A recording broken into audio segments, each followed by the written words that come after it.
Prijatelj emisije Merkur osiguranje. Osiguravamo najvrednije. Osiguravamo život.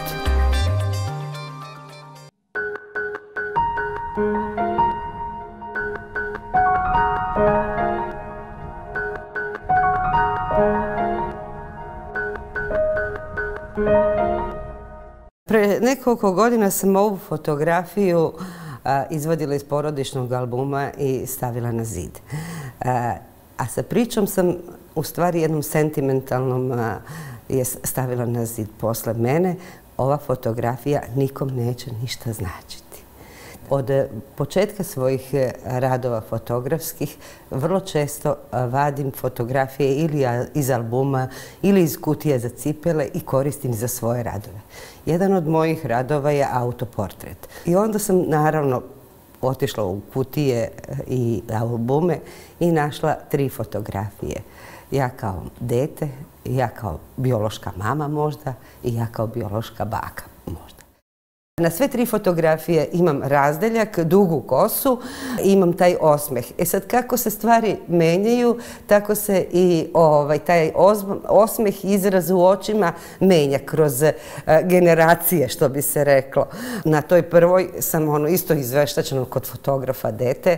Na ovoj srednjoj tu sam ona osoba koja nešto iščekuje od života, a na ovoj trećoj sam jedna zrela žena koja zna šta je čeka. U svakom radu treba da postoji neki klikić, nešto što te zaintrigira. Možda ne na prvu loptu, ali na drugu. Ta sredina, te obrve, izraz očiju i osmeh. I to mi je bilo bitno, a onda sam od pozadina tih fotki nekako spojila u Photoshopu da bude jedan prostor. Putem svetla sam se trudila i nekom vrstom spontanosti između osobe koju fotografišem i mene, da izvučem ono što je lepo kod te osobe.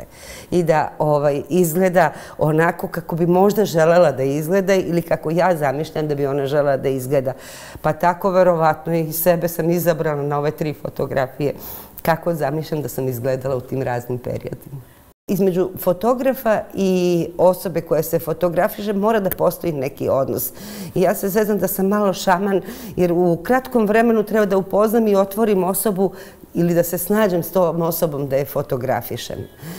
Sad, tu je ta mala igra između nas dvoje da bi isapao dobar portret. Na prvoj fotografiji me je slikao sa još 2 rođake u Vinkovcima, lokalni fotograf vinkovački. Na ovoj srednjoj fotografiji me slikao moj rođak Nino iz Karlovca, a na 3. fotografiji me slikao pokojni Draško Gagović, moj kolega, izvrsni fotograf.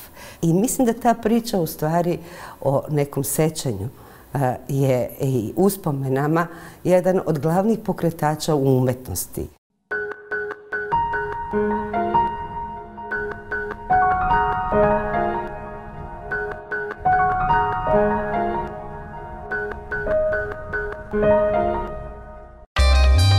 Prijatelj emisije Merkur osiguranje.